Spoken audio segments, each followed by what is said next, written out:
name is Dr. Rose Misati. I'm a public health specialist and behavior change expert. I'm a certified family trauma professional. I'm a cognitive behavior therapy practitioner, parenting and relationships coach, and certified life coach. So what I do on a day-to-day, I help people heal from their past hurts, clarify their life goals, manage their emotions so that they can enjoy fulfilling relationships as they lead impactful lives. I work with individuals, I work with families, I work with organizations, I work with schools and churches as well. Today we are going to talk about adverse childhood experiences and trauma. So first we begin with the definition of terms. What is trauma? Simply defined, trauma is what happened that shouldn't have happened, or what didn't happen that should have happened. What about adverse childhood experiences? So these are traumatic experiences, or I can say traumatic events actually. Let's say traumatic events that a child goes through between the ages of 0 to 17 years. And these include neglect, abuse, abandonment, death of a parent, divorce, separation, living in the same household with somebody, an adult, who is addicted to alcohol, drugs, having committed suicide, or somebody who is living with a mental illness, or a family member going into prison. So the original Adverse Childhood Experience Questionnaire had 10 questions. It was developed by Dr. Felitti and Dr. Ander, and where somebody scores themselves, yes or no, having gone through an adverse childhood experience. The more the adverse childhood experience, that is, the more experiences somebody has gone through as a child, the greater their risk of health. And what that means is that when somebody scores 4 or more, the questions, as I said, they were originally 10. So if somebody has gone through 4 or more, things get serious.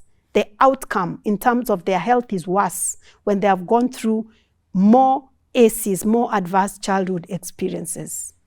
So what's the impact of adverse childhood experiences across the lifespan? Adverse childhood experiences have effects on the individual who has gone through the experiences early in life.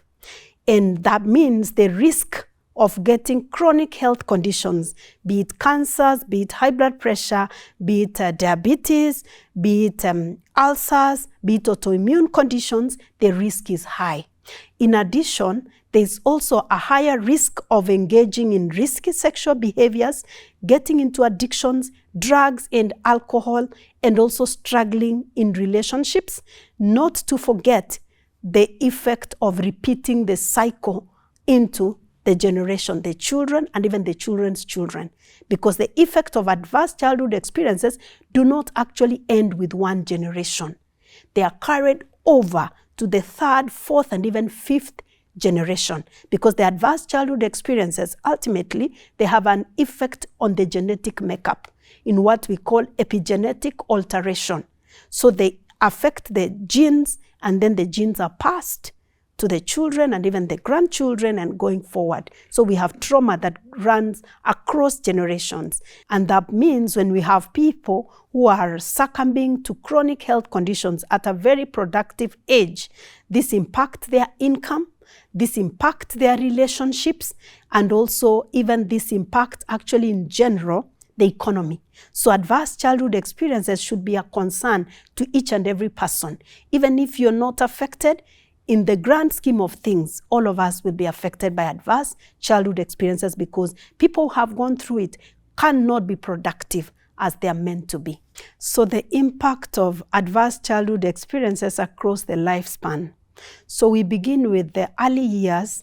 Let's talk about 0 to 12 years. When children have gone through adverse childhood experiences, these are the children who are going to have problems relating with adults in what people call rebellion. And maybe if they're very young, you'll experience maybe them throwing tantrums. If they go to school, these are children who cannot concentrate. These are children, many times you will find the concern that the parents and teachers would have is an issue of their school performance. They are not concentrating, their grades are not good, the relationship with the other children, they're either bullying the other children, and even they might manifest with bedwetting. Let's say generally what we call problematic behavior. And sometimes parents and other caregivers, they say this is a difficult child. But essentially it's because the child is acting out as a result of having gone through adverse childhood experiences. So it's important for the full history to be taken so that you can understand what the child is trying to communicate. As they get older, to the teenage years, let's talk about maybe from 10 years, you will have children acting out in terms of maybe addictive behaviors to alcohol, to drugs. The children might get into sexual relationships, premarital sex. The children might isolate. The children might have rebellion, running away from school, what is called truancy. You will have, like now currently what we're having, if it's true that the students are banning schools, essentially when you have a child unrest, let me say school unrest, this is a child who is crying for help. So we have adults many times labeling these children. So they are labeled, and sometimes even whatever is used to discipline the children, it is punishing, it's punitive, and it doesn't address the root cause. Now, as an individual grows older and they get maybe to young adulthood, you will find that is the age when they begin relating, having romantic relationships. They will have troubled relationships. So these are the people you will find either they will tolerate abuse, or you will find they are the ones who are the abusers. And they will have trouble with authority, drunk driving. They will have trouble, maybe sustaining, first of all, getting and even sustaining a job. If they go on to maybe get married and become parents, they will most likely do the same to their children. So they will either also raise their children in an environment where there are adverse experiences because of the relationship between the parents, or some of them might actually overprotect the children because they say, I went through this and I never ever want my child to go through this, which is really the same coin, different sides, because when a child is overprotected, they grow up without skills. And some of the overprotected or overparented or overnurtured children are the children eventually who grow up not to respect the boundaries of others. So these adverse childhood experiences will be passed from one generation to another. Now, we mentioned earlier on about the alteration in terms of the genetic makeup called epigenetic alteration. So because of this, the genetic makeup will be passed to the next generation and the next and the next. So it goes on unless somebody decides to break the cycle by healing. So when somebody goes through emotional healing and they break the cycle, then the risk of passing it to the next generation is greatly minimized, or even it will not be there, it will be eradicated. So what is the relationship between adverse childhood experiences and toxic stress? Adverse childhood experiences lead to toxic stress. What is toxic stress? This is continued and repeated stress with no reprieve. Stress is normal, stress is part of life, and stress helps us to become stronger, to develop what we call resilience. So when somebody is exposed to stress ordinarily, stress is not a daily occurrence. So you experience stress, maybe you're preparing for an exam, you're preparing for a presentation, or even as a child, when the child is preparing, maybe they are going to school, those who have younger children, it's usually a stressful, event, but it doesn't go on for long. It's for a short time, so there's reprieve. So when you have this sort of repeated and continued stress or exposure to a stressful event and there's no reprieve, that makes it toxic stress. So in adverse childhood experiences, this child is in a home where this keeps happening every single day, many of the time perpetrated by the very caregivers who are meant to protect, to nurture, and to take care. So when this happens, it leads to toxic stress. Why are children more affected by toxic stress? Children are more affected by toxic stress because by nature, children are vulnerable.